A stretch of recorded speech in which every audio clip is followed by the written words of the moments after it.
Imaginaos que pudiéramos vaciar los océanos y que drenásemos el agua para mostrar los secretos del fondo del mar.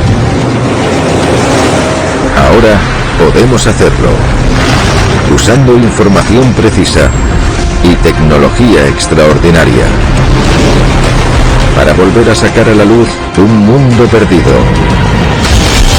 En este episodio, ¿cómo generó este monstruo de metal una revolución naval?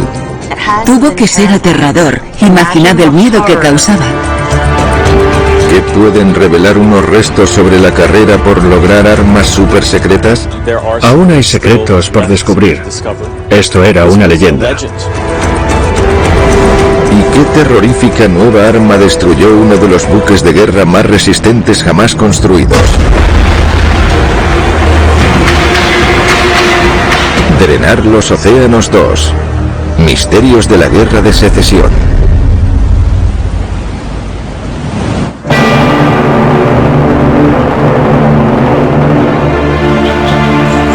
Durante 4 sangrientos años, una nación se destruyó a sí misma en busca de su destino.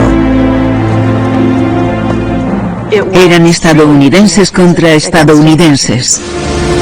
Entre 1861 y 1865, la Unión y la Confederación luchan a lo largo de una frontera de 4.300 kilómetros. Pero los historiadores comprenden ahora que las batallas en tierra solo cuentan una parte de la historia. La guerra en el mar afectó drásticamente la trayectoria del conflicto. Las batallas navales se producen en ríos, lagos y por toda la costa estadounidense. Increíblemente, sobreviven más de 2.000 naufragios de la Guerra de Secesión. Uno de los más significativos se encuentra aquí, en las aguas de Virginia. Al drenar el océano Atlántico, un destrozado buque de guerra comienza a emerger. Es el resultado de una batalla que tuvo grandes repercusiones en todo el mundo.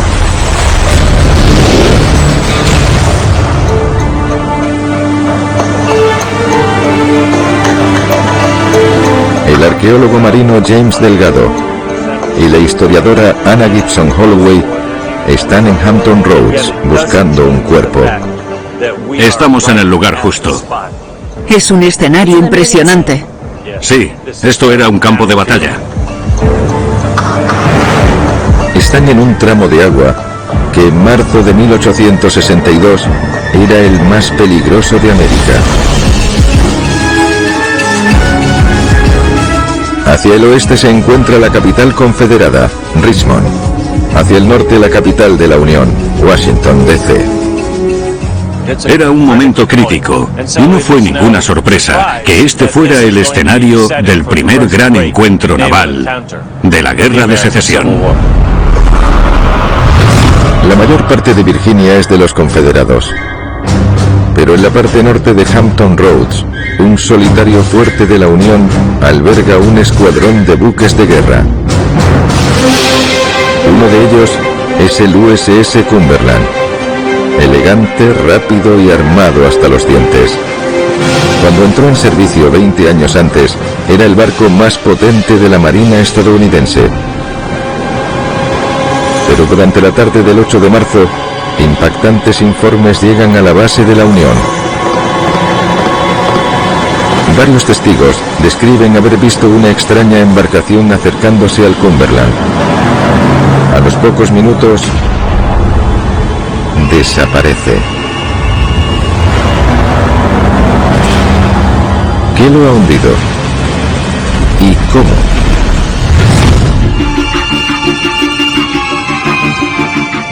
Iban a navegar por el río Elizabeth hasta adentrarse en el corazón de Hampton Roads. Estaban viniendo hacia aquí y aquí es donde se hundieron.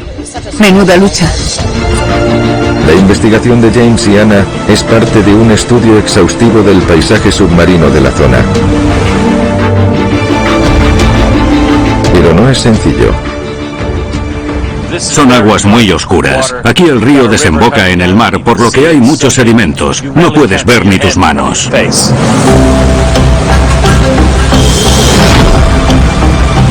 El sonar multihaz del equipo lanza ondas de sonido al fondo marino, trazando un mapa de la forma y el tamaño de cualquier cosa que esté sobre el suelo oceánico con un perfecto detalle en 3D.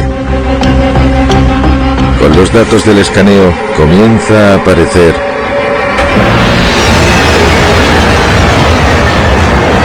un contorno fantasmagórico. Es increíble. ¿Qué estamos viendo? Ahora mismo estamos sobre el naufragio. Lo que vemos son las maderas y el casco más o menos intacto del Cumberland. Una tumba de guerra. Sí. Para descubrir qué pasó aquí, podemos combinar los datos del escáner con un potente software gráfico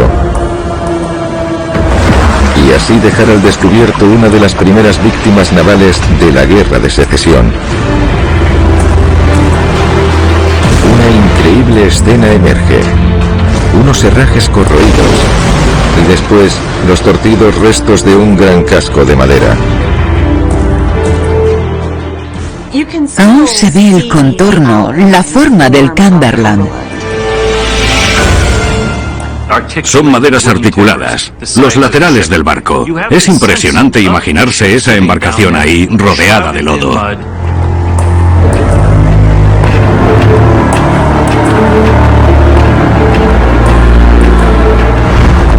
Es una escena inquietante. ¿Pero contendrá alguna pista? Hay proyectiles de cañones medio enterrados en el barro, algo normal tras una batalla en esa época.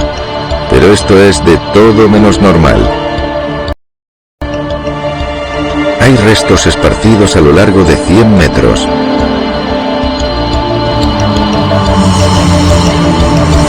Algo más destructivo que unos cañonazos impactaron contra el Cumberland. Usando informes actuales y pruebas del naufragio drenado, logramos reconstruir un momento extraordinario.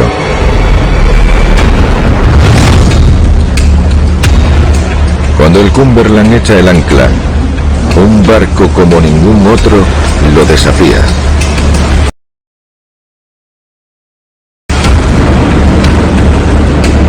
Un barco sin velas impulsado por vapor que está recubierto de metal, no de madera. Es el primer acorazado estadounidense de la historia. El CSS Virginia. Un barco confederado lleno de armamento,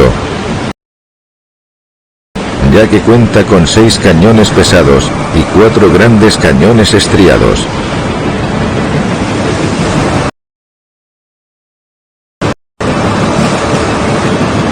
No sorprende que los testigos lo definieran como una terrible criatura digna de una pesadilla. Corrieron hacia las armas y comenzaron a disparar. Los proyectiles salieron disparados desde sus laterales. Imaginad el horror. El Virginia se acerca demasiado al Cumberland, tanto que de hecho los hombres a bordo del Cumberland afirmaron escuchar las burlas y las risas de los tripulantes del Virginia. Casi inmune, al lado del Cumberland, el Virginia ataca directamente a su enemigo de madera, desplegando una táctica más típica del Imperio Romano que del siglo XIX. Un enorme espolón de metal. Su fuerza e inercia hacen el resto. El impacto es devastador y acaba con la vida de 121 hombres.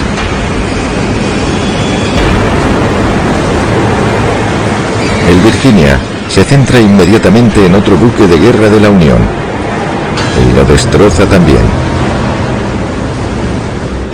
Fue la derrota más decisiva de la Marina de la Unión hasta Pearl Harbor. Fue un shock total.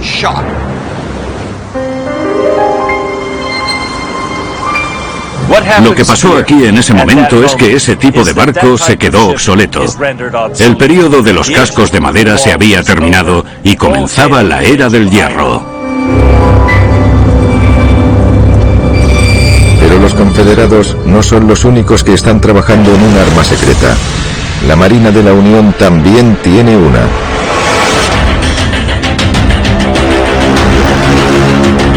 Este es el USS Monitor. Un tipo de acorazado muy diferente.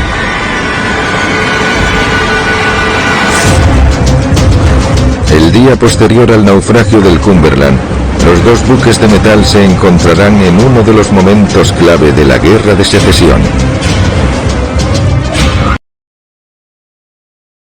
Mientras las aguas de Carolina del Norte comienzan a drenarse, los restos de uno de esos monstruos de hierro empiezan a emerger de las profundidades.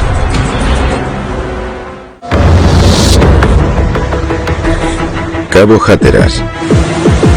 Aquí, en Carolina del Norte, se encuentra una leyenda de la Guerra de Secesión, el USS Monitor. La Administración Nacional Oceánica y Atmosférica, o NOAA, lidera aquí un esfuerzo por descubrir los secretos de este buque de guerra revolucionario. La historia del Monitor se vio ensombrecida durante mucho tiempo por la propaganda bélica. El equipo espera que los restos puedan aportar la verdad. Al grabar bajo el agua, solo se observa una fracción de lo que hay esparcido por el fondo del mar. Pero usando décadas de datos cuidadosamente recopilados, ahora podemos drenar el océano Atlántico para descubrir el último lugar de descanso del segundo acorazado estadounidense. Al descubierto quedan los restos de un buque de guerra innovador.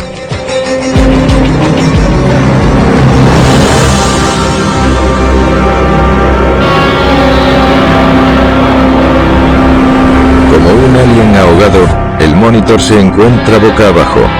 Su casco está destrozado a pesar de estar hecho claramente de metal, y al igual que el CSS Virginia, cuenta con un grueso cinturón blindado.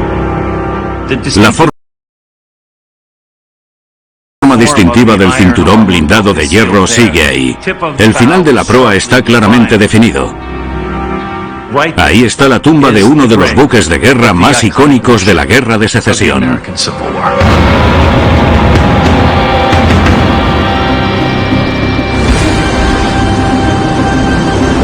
El Monitor vivió su gran desafío en Hampton Road, cuando tuvo que enfrentarse al CSS Virginia, tan solo un día después de que el barco confederado destruyera el Cumberland. Para descubrir cómo luchó el Monitor ese día, los arqueólogos marinos sacan con cuidado fragmentos clave del barco a la superficie. ¿Su objetivo más importante? La primera torreta usada en combate.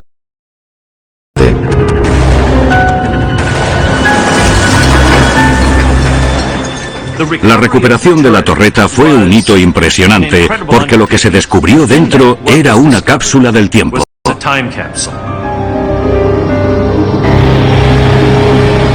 Se analizó en el laboratorio de conservación Baton en Virginia. Hacia allá. Si pensamos en la historia de Monitor como un puzzle, es fácil llegar a las partes exteriores del puzzle, porque podemos usar informes históricos. Sin embargo, para entender la historia exacta, necesitamos la arqueología y la conservación. Descubren que la torreta mide 3,6 metros de ancho, 2,7 metros de alto y está protegida por un blindaje de 203 milímetros. Es más grueso que el de cualquier otra embarcación de la época, incluyendo su rival, el CSS Virginia. Los investigadores escanean la torreta con láseres en busca de algún daño producido por la batalla. Y encuentran evidencias de fuego confederado. Aunque también pruebas de que el blindaje del Monitor lo repelió. Dentro de la torreta hay dos trípodes. Con estos nuevos hallazgos del laboratorio, podemos volver al drenado paisaje que se oculta bajo el Atlántico y usar gráficos por ordenador para elevar los restos del Monitor del fondo oceánico. Así logramos darle la vuelta y sustituir su torreta. Ahora, esta ingeniosa tecnología se puede ver funcionando como pretendían sus diseñadores. La torreta se sitúa sobre un arco de bronce, lo que le permitía rotar 360 grados. En una época en la que los cañones solían ser fijos, esa repentina capacidad de maniobra les aportó a los soldados de la Unión una enorme ventaja. Al igual que el segundo cañón. Cuando uno dispara, el otro se mete dentro de la torreta para poder recargarlo. Iban cambiando de arma. ¿Cómo puede el Monitor compararse con el todopoderoso Virginia?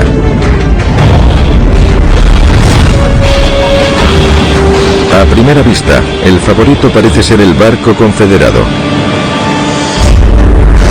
Es más de 30 metros más largo que el Monitor. Tiene 10 cañones, mientras que el Monitor solo tiene 2 y un blindaje de hierro de 100 milímetros de grosor. Sin embargo, su terrorífico espolón se perdió cuando embistió al Cumberland. Comparado con el Virginia, el Monitor parece insignificante, pero es más rápido y tiene una armadura más gruesa en su torreta. Y aunque solo incluye 2 cañones, son muy manejables.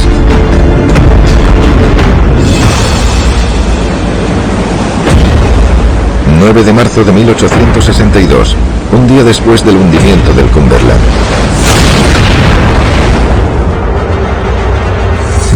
El Virginia sigue amenazando a la flota de la Unión.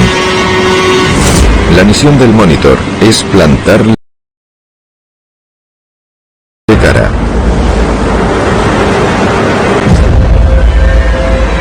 Al mando está el teniente John Warden. Tenían mucho miedo. Los hombres a bordo del Monitor recuerdan una abrumadora sensación de silencio. Es como los astronautas que van al espacio. Era la primera vez que lo hacían y tenían miedo, pero al mismo tiempo estaban a la vanguardia. ¡Fuego! La torreta de John Warden sigue todos los movimientos del enemigo, realizando un disparo tras otro. Pero la armadura del Virginia hace bien su trabajo. Los disparos del Monitor rebotan y caen al agua. Durante 4 horas, los acorazados siguen peleando, aunque ninguno logra asestar un golpe definitivo, hasta que un disparo afortunado del Virginia logra herir al comandante del Monitor. Uno de los proyectiles del Virginia impactó en el puente de mando. ¡Señor! Inmediatamente John Warden quedó temporalmente ciego. Hubo un caos repentino a bordo del Monitor porque cayó al suelo y gritó: "Estoy ciego, estoy ciego".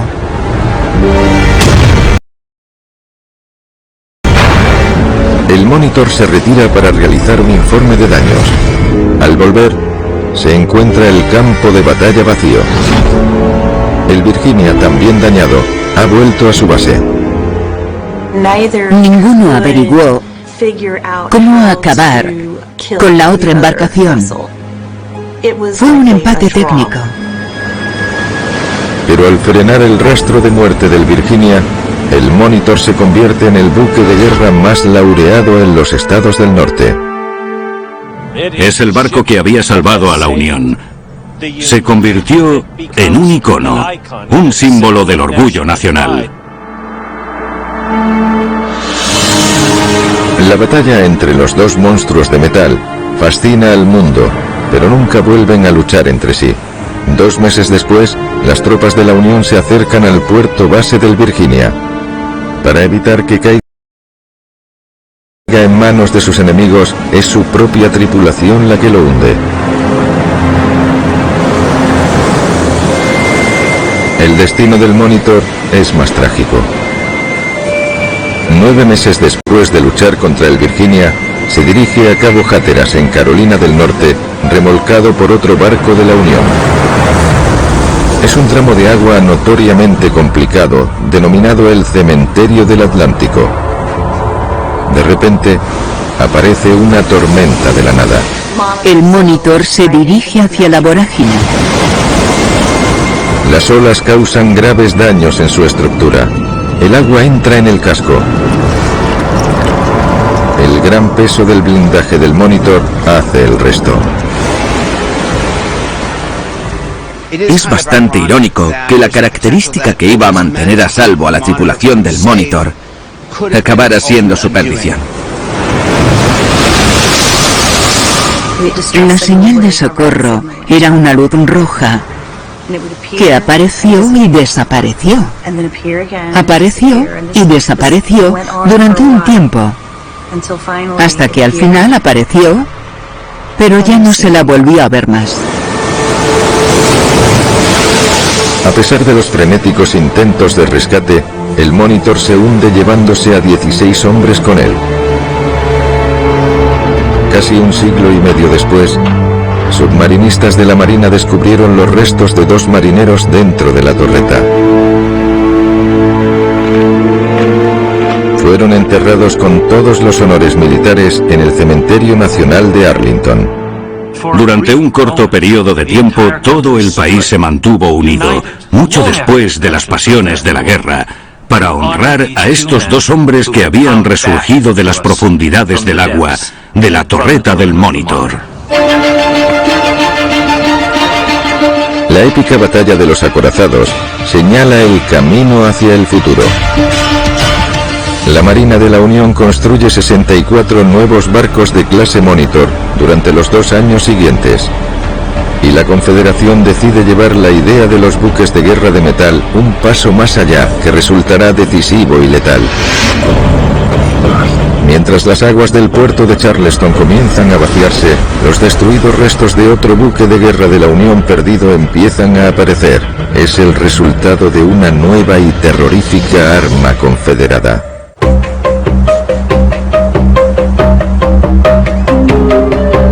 El arqueólogo marino Michael Scafuri está investigando uno de los grandes misterios de la Guerra de Secesión cerca del puerto de Charleston, en Carolina del Sur.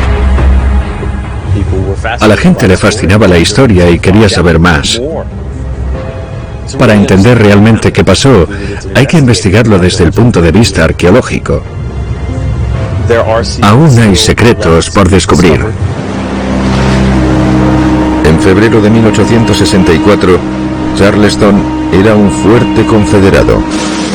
Se pensaba que Carolina del Sur era el corazón y el alma de la rebelión, y Charleston era el núcleo negro de esa rebelión. Está bloqueado por un escuadrón de 20 buques de guerra de la Unión, incluyendo 6 acorazados. Es parte de un plan para asfixiar económicamente al sur. Uno de ellos es el USS Housatonic. Construido con madera pero impulsado por vapor, es uno de los barcos con más armamento de la Unión. El 17 de febrero, a las 8:40 de la tarde, la bahía está tranquila. Pero de repente se escucha una enorme explosión. El Housatonic ha desaparecido. La única pista la aportan los testigos que afirman haber visto una silueta negra moviéndose por el agua.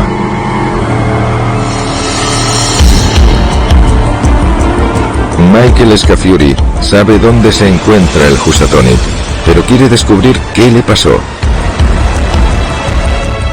Sin embargo, en estas turbulentas aguas, la visibilidad es prácticamente nula y realizar fotografías submarinas es muy difícil.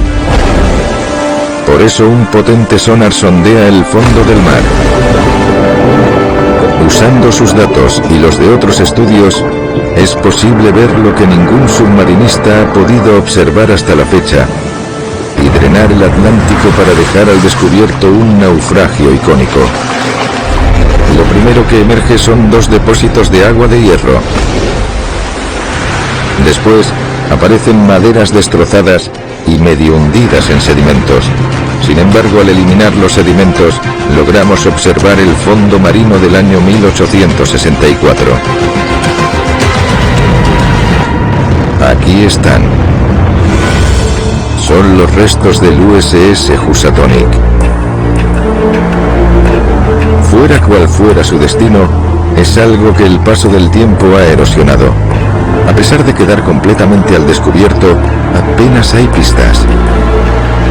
Pero, ¿y si pudiéramos volver a los momentos previos a su hundimiento?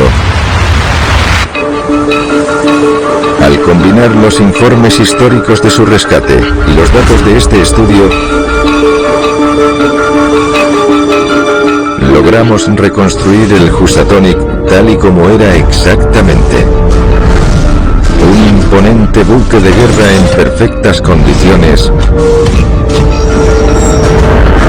salvo por esto.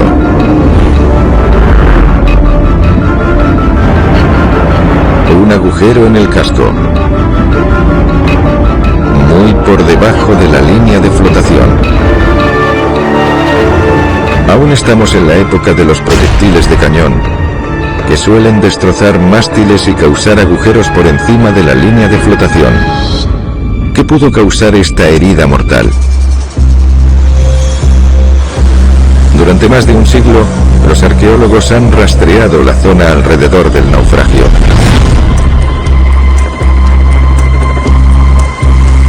Y al final, a unos 300 metros de distancia del barco, encuentran esto.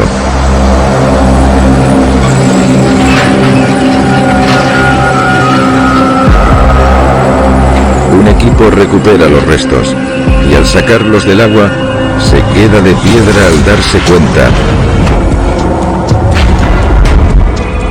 de que han encontrado el primer submarino operativo de la Confederación, el H.L. Hanley. Esto es lo que hundió al Housatonic.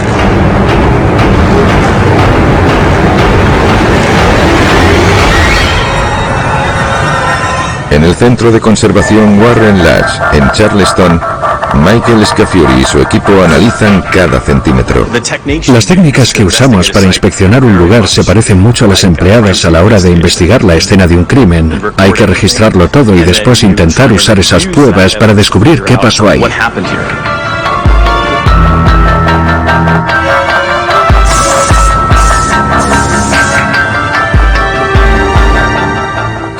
Era un producto de la guerra de secesión y se vio impulsado por la necesidad de desarrollar nuevas tecnologías en esa guerra. La primera pregunta es, ¿cómo se movía? Los arqueólogos no encuentran ni rastro de ningún motor,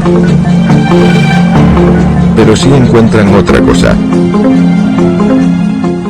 Esto es una manivela de hierro forjado. Así es como movían el submarino, gracias a una manivela. Ese manillar movía un volante que a su vez activaba una serie de mecanismos que hacían que la hélice se desplazara. Pero, ¿cómo respiraba su tripulación bajo el agua? No hay pruebas de ninguna forma de renovar el aire. Lo que significa que los 8 hombres que iban apretados en ese tubo de metal dependían exclusivamente del aire que hubiera dentro de él. El equipo calcula que tenían el oxígeno justo para 2 horas. Eso limitaba enormemente el alcance de sus operaciones. Sin embargo, aún falta por contestar la pregunta más importante. ¿Cómo pudo un submarino de corto alcance impulsado por manivela tender una emboscada y destruir un enemigo tan potente?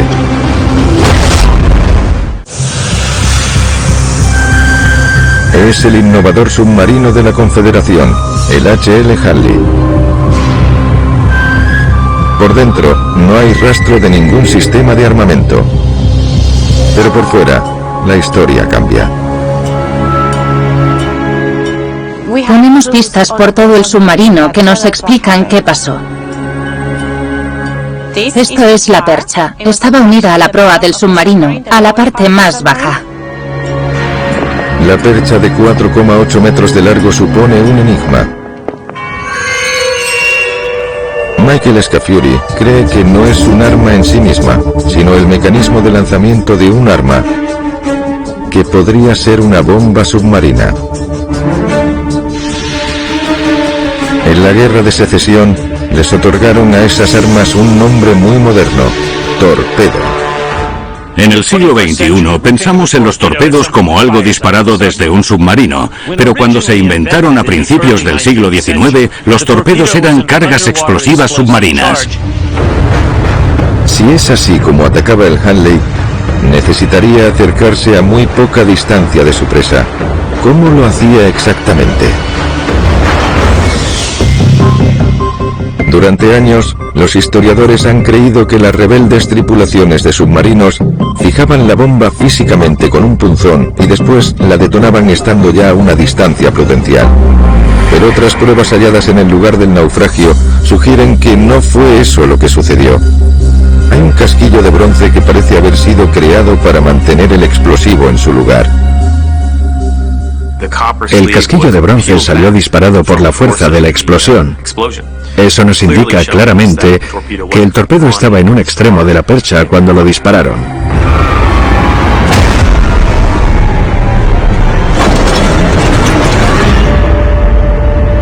Basado en las pruebas del naufragio drenado y el trabajo en el laboratorio, ahora es posible reconstruir lo que pudo suceder.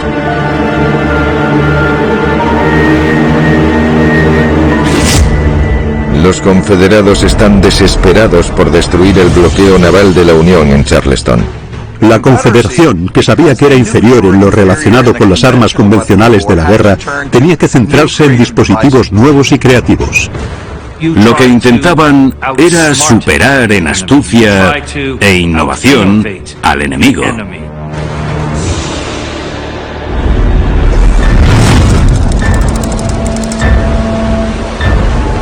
El Housatonic ha echado el ancla. De repente la tripulación divisa una silueta fantasmagórica. Al principio no estaban seguros de lo que era. Podía ser un tronco en el agua o quizá fuera una marsopa. El submarino, impulsado por manivela, se dirige directamente hacia el buque de guerra de la Unión. La tripulación nunca había visto algo así. Debió de ser algo aterrador. Los historiadores no saben si los tripulantes del Hanley intentaron fijar la bomba y huyeron. Pero lo que sí saben es que cuando el submarino estuvo a menos de 5 metros de su presa, el torpedo llevó a cabo su letal misión. Y el Housatonic se hundió en cuestión de minutos. Una nueva era había comenzado en la guerra naval. El Hanley demostró ser el primer submarino capaz de hundir un buque de guerra enemigo en combate. Aún quedaba un último misterio por resolver. El Hanley nunca volvió a su base. Nadie sabía a ciencia cierta por qué. Con el descubrimiento del HL Hanley se desveló un gran misterio. Sin embargo, el trabajo real comenzó con el hallazgo, ya que pudimos empezar a investigarlo desde un punto de vista arqueológico. La explicación más obvia es que el Hanley acabó destruido por su propia bomba.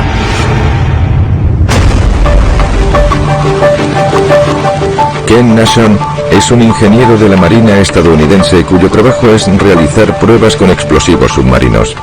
Ha sido un misterio histórico durante más de 100 años y la gente siempre se ha preguntado qué le pasó.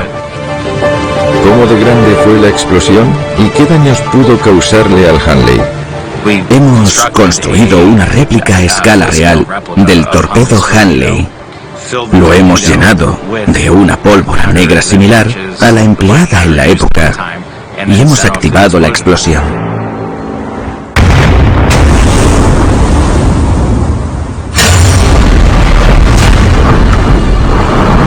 Repleto de 60 kilos de pólvora, el torpedo es muy potente. Sin embargo, los resultados son inesperados. Cuando se ha producido la explosión, esta ha generado una onda de alta presión, además de una burbuja. La burbuja se expande y contrae. Lo que pudo suceder es que la burbuja provocó un chorro a gran velocidad en el que la parte inferior de la burbuja formó una columna de agua a gran velocidad que perforó el Housatonic, manteniendo el Hanley completamente a salvo. La conclusión más sorprendente es que el submarino se tambaleó notablemente. Pero eso no fue suficiente para causarle daños. Y hay otra prueba de que el Hanley sobrevivió a la explosión. Los arqueólogos encontraron los cuerpos de sus 8 tripulantes dentro de los restos del submarino en un estado de conservación excelente. Antes de sacarlos para enterrarlos, los escanean, fotografían y analizan. No encontramos ninguna herida en los cuerpos de la tripulación. Si no fue la explosión lo que los mató, ¿qué fue? ¿Pudo la onda expansiva fracturar el casco provocando una inundación? Las pruebas sugieren que no. No había señales de pánico a bordo, nadie estaba fuera de su posición, ni intentando pasar por encima de sus compañeros como se esperaría en una situación así. Michael Scafuri cree que podría haber otra explicación. Es muy probable que simplemente se mantuvieran sumergidos durante demasiado tiempo y calcularan mal el aire que les quedaba. Puede que se durmieran y ya no se despertaran. Hoy en día, la investigación continúa. Pudieron desplazar un submarino 6 kilómetros con una manivela para atacar un barco grande. El hecho de que pensaran que podían hacerlo y que al final lo lograran es lo más destacable. En el cementerio Magnolia de Charleston encontramos un conmovedor monumento a una tripulación pionera.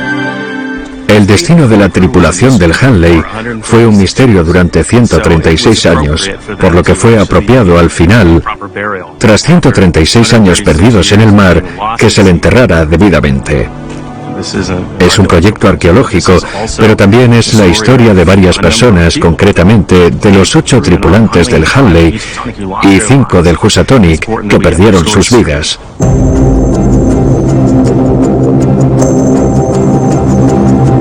El primer submarino bélico con éxito de la historia. Está a la vanguardia de la carrera armamentística de la Guerra de Secesión. Al drenar el océano cerca de Mobile, Alabama, quedan al descubierto pruebas impresionantes que revelan que la carrera aún no ha terminado.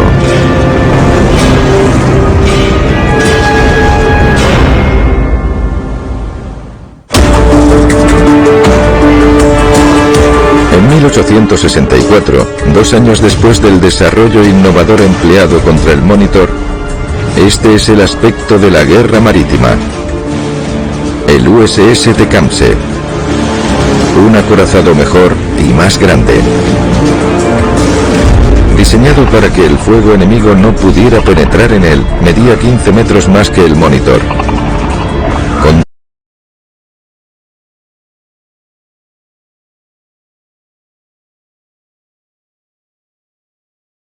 objeto de hierro. Está en el lugar adecuado. James está convencido de que es el Tecumseh. Ese es el naufragio. Hay mucho barro aquí. Parece que hay cosas encima. Creo que está enterrado. El barro y los sedimentos de 130 años ocultan gran parte del naufragio. Solo al vaciar la bahía de Mobile podremos observar qué hay ahí debajo. Empleando los datos de la expedición, podemos drenar el agua para intentar resolver uno de los últimos misterios de la Guerra de Secesión. Cuando el agua desaparece, emerge un inquietante espectáculo. Una parte de un casco de hierro enterrado en el fondo marino. Gracias a los datos del estudio, también podemos eliminar todo el barro. Bajo tierra, la vista es increíble. Un monstruo de hierro enorme de 68 metros de largo descansa boca abajo. Su espina dorsal se está corroyendo lentamente. El que una vez fuera una de las embarcaciones más poderosas del mundo, el orgullo de la flota de la Unión, ahora sale a la luz por primera vez en más de 150 años.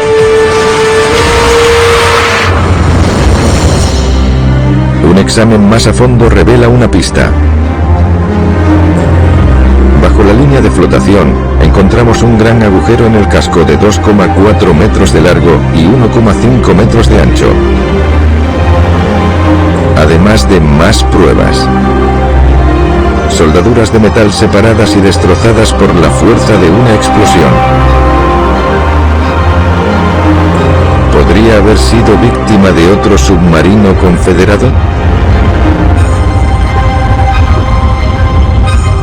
Los espías de la Unión informaron que se estaban construyendo submarinos rebeldes, pero no hay ningún registro de que estuvieran activos aquí. ¿Qué más podría haberlo hundido?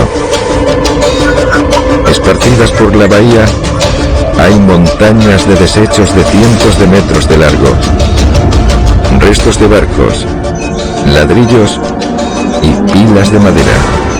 Si drenáramos la bahía de Mobile, veríamos, incluso hoy en día, una gran cantidad de construcciones colocadas ahí por la Confederación para mantener a la Marina de la Unión alejada. Nada de eso pudo causar los graves daños descubiertos en el Tecumseh. Pero eso no fue lo único que los confederados colocaron aquí. También utilizaron esto, un arma nueva y aterradora conocida actualmente como mina marina, pero que en la época también recibía el nombre de torpedo. No era un torpedo como el transportado por el submarino Hanley, ya que se movía bajo la superficie por un peso y una cadena, y estaba preparado para detonar al entrar en contacto con el enemigo. Este asesino submarino es una de las armas marítimas de más éxito de la Confederación, ya que logra hundir o dañar 43 barcos de la Unión. En la bahía de Mobile hay hasta 180 torpedos, colocados en filas formando un denso patrón cuadriculado. En agosto de 1864, la Confederación ya ha construido un camino de obstáculos en el que la Marina de la Unión tendrá que luchar para abrirse camino. Con información obtenida del paisaje drenado y la última investigación histórica, ahora sabemos qué pasó aquí.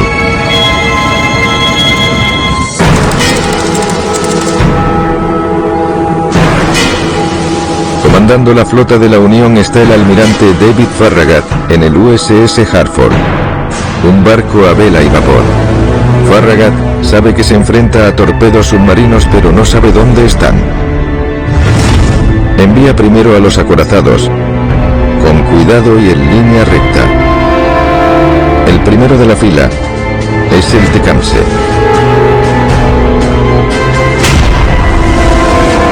Realiza un primer disparo al fuerte controlado por los rebeldes.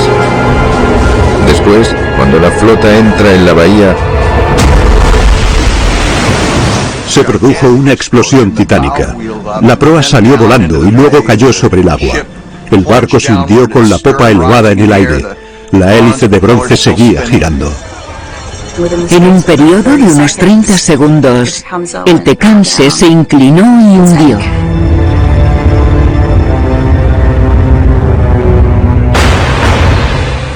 Fue un momento impactante. Sin embargo, Farragut hizo historia cuando dijo: «Al diablo con los torpedos, a toda velocidad». Dio órdenes de seguir avanzando. Afirmaron escuchar el sonido de los detonadores de los torpedos mientras avanzaban, pero ninguno explotó. La flota de la Unión logra atravesar la zona. Y a pesar de la pérdida del Tecumseh, la valentía de Farragut tiene su recompensa. La bahía de Mobile cae. Para los rebeldes es el principio del final. El tamaño de la Confederación se estaba reduciendo mucho. 9 meses después, la paz vuelve a Estados Unidos. Drenar los secretos de la guerra de secesión revela el valor de los que en ambos bandos lo arriesgaron todo por su causa. Y nos descubre una revolución tecnológica que transformó las marinas de todo el mundo.